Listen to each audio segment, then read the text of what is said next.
Shalom Ouvracha, mes chers amis, le jour le plus joyeux du monde et de la vie, c'est lequel jour? C'est le jour de Rosh Hashanah. Ayom ismechu hashamayim vetagel haaretz. Les gens ils disent c'est le jour du mariage le plus heureux. Non, le jour du mariage, le plus grand jour de l'année, le plus jour de la vie, c'est le jour de Rosh Hashanah. A priori, c'est pas marqué qu'on est jugé à Rosh Hashanah dans la Torah.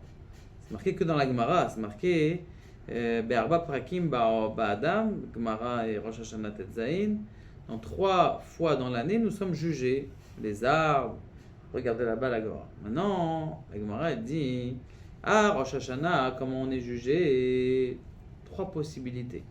Il y a un avis qui dit on est jugé Kivnei Meron. Kivnei Meron, c'est la montagne en face de Meron. C'est un endroit qui est très très tsar, ça veut dire que chacun y passe l'un après l'autre. Donc c'est Kivnei Meron.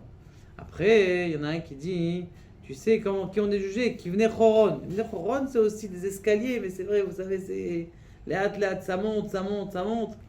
Mais, et l'autre il dit non, tu sais, comme Chayalim Shel Ben David. Comme les soldats de la maison de David, que eux, ils sont jugés bien droits comme ça, les uns après les autres.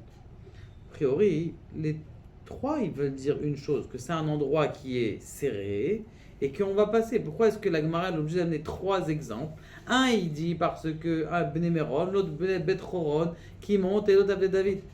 Il explique le Rav Shmulevis quelque chose d'extraordinaire et qui est très important pour nous. Il dit qu'il y a 3 sortes d'hommes à Rosh Hashanah. Il y en a un qui vient à Rosh Hashanah à la prière.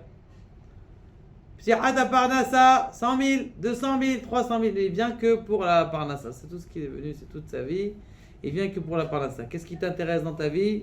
La voiture, la Lexus. Bon, ok, très bien. Ça, c'est une sorte. Il y en a un autre. Il veut un peu les deux.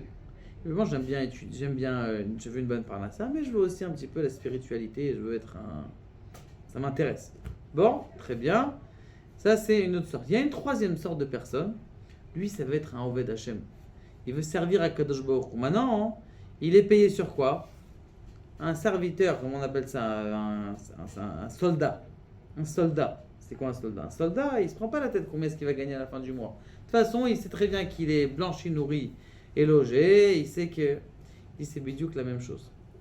Quand on dit Livnei Meron, c'est qui? Livnei Meron, c'est un endroit qui est tsar, on est jugé comme Livnei Meron, de qui on parle? On parle de cette sorte de gens qui viennent crier à Kadosh Baruch Hu, fasse qu'il n'y ait pas de problème de Parnassa, fasse qu'il n'y ait pas de minus dans la banque, fasse que la voiture elle ne crève pas, fasse que j'ai de quoi donner à manger à mes enfants. La deuxième, c'est quoi? Betron, c'est ceux qui veulent monter quand même. Ça veut dire ils veulent aussi un peu de spiritualité. Ils veulent monter, ils veulent s'élever. Ceux qui veulent s'élever là, c'est Betron.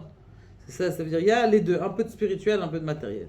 Les Avdei David, celui-là c'est un niveau déjà plus élevé. La vraie Kolel, lui ce qui l'intéresse c'est d'être un Oved Hashem, il veut des niveaux extraordinaires, il veut commencer à apprendre la Kabbalah, finir le Zohar, finir le Yerushalmi, le Babli, verroulé. Donc ça veut dire en vérité, il faut savoir que chacun en vérité il est jugé en fonction des buts que tu t'es donnés.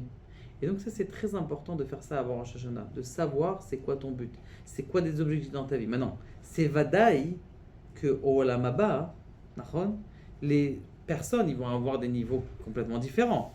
Un il va être, celui-là il va dire moi je suis standard, ok pas de problème. Le niveau de profit que tu vas avoir au Olam Haba il est un tel. Je veux dire, en fonction du... C'est pour ça que des fois tu dis ouais comment ça se fait que lui il souffre alors qu'il a un tzaddik, lui c'est un autre, c'est un serviteur, c'est un soldat. Les soldats, ils ne sont pas obligés de se balader avec un comment on appelle ça? Il est en treillis, il a toujours le même habit, il est comme ça. Il dit, oui, mais pourquoi il n'a pas? C'est tout simplement, c'est un autre registre, mon pote. Ne pose pas de questions, pose des questions sur toi-même, regarde-toi où tu es toi-même, et surtout, aie un projet pour cette année. C'est ça qui est très important. Roche, c'est quoi Roche? C'est la tête. On n'aurait pas pu appeler le jour de Rosh Hashanah la tête de l'année. On n'a qu'à appeler comme les Goïms, le nouvel an.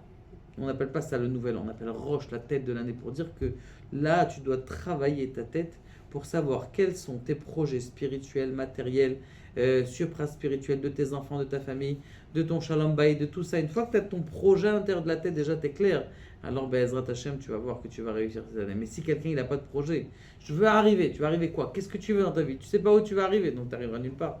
Baruch Adonai le'olam amen.